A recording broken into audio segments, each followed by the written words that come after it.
क्या दीवाने पने का सवाल है आपका कि क्यों नहीं आए ईसीआई के प्रोटेस्ट के लिए।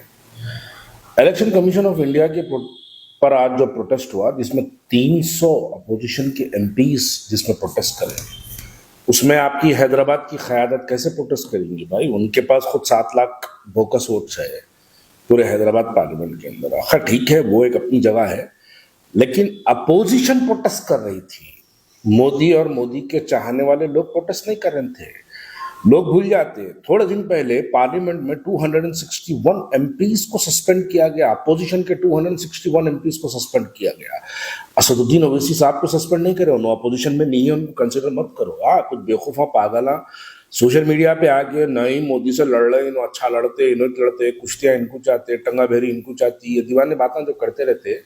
लेकिन हकीकी तौर पे जब 261 एमपीज को सस्पेंड करते, असदुद्दीन ओवैसी साहब का सस्पेंशन की लिस्ट में नाम नहीं रहता।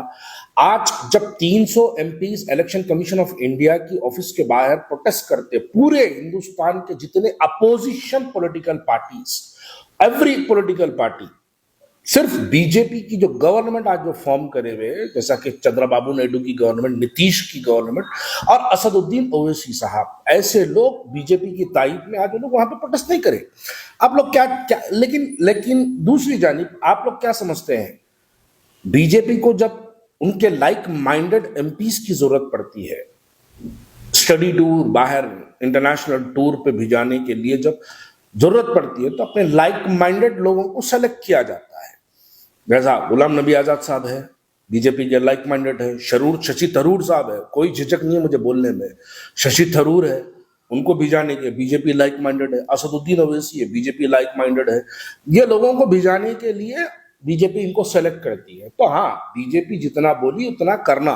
बीजेपी बोली खतर को जाओ तो जाना, बीजेपी बोली आप अल्जीरिया को जाओ तो जाना, बीजेपी बोली इलेक्शन कमीशन ऑफ इंडिया की ऑफिस के बाहर नहीं जाना तो नहीं जाना। इसलिए क्योंकि जब बीजेपी बोलती नहीं जाना तो नहीं जाना। मैं इससे पहले भी कहा था, ये पुराना नारा है भारतीय जनता पार्टी को, जब जब बुरा वक्त आता है तो भारतीय जनता पार्टी अल मदद या ओवैसी बोलती है और इन्हों बीजेपी की मदद करने के लब्बैक या मोदी बोल के मैदान में कूद जाते हैं। ये इनका पुराना स्टाइल है। लोगों को समझने की जरूरत है भाई। अब ये सवाल सख्त है, लेकिन इसका जवाब क्यों नहीं मिलता हमको कि आज जब पूरा हिंदुस्तान का अपोजिशन भारतीय जनता पार्टी के खिलाफ के जितने अपोजिशन पूरे पॉलिटिकल पार्टीज है, पूरे political parties election commission of India की ऑफिस का घिराव करने के लिए जब निकलते हैं, तो हमको उस सफों में असदुद्दीन ओवैसी और मुस्लिम क़यादत के जैसे लोग क्यों नहीं मिलते? इसलिए नहीं मिलते क्योंकि ये लोग जानते हैं कि इनकी सियासी बुनियाद और हैदराबाद में जीतने की जो बार बार कामयाबी बनती है, ये खुद एक झूठ की बुनियाद पर और हैदराबाद के अंदर बोकस वोटों की बुनियाद पर।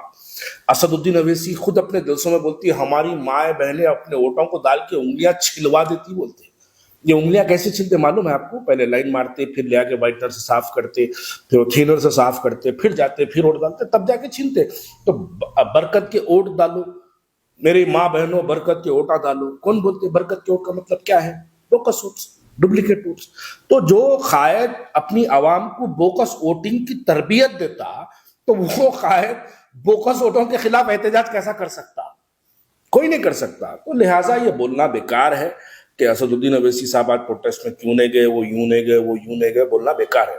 दर हकीकत अगर हैदराबाद की सही से अगर इंक्वायरी की जाए तो हैदराबाद के अंदर 7 लाख, हैदराबाद पार्लियामेंट्री सीट के अंदर 7 लाख से ज्यादा बोकस वोटें आपको हैदराबाद पार्लियामेंट्री की वोटर लिस्ट में पाए जाएंगे।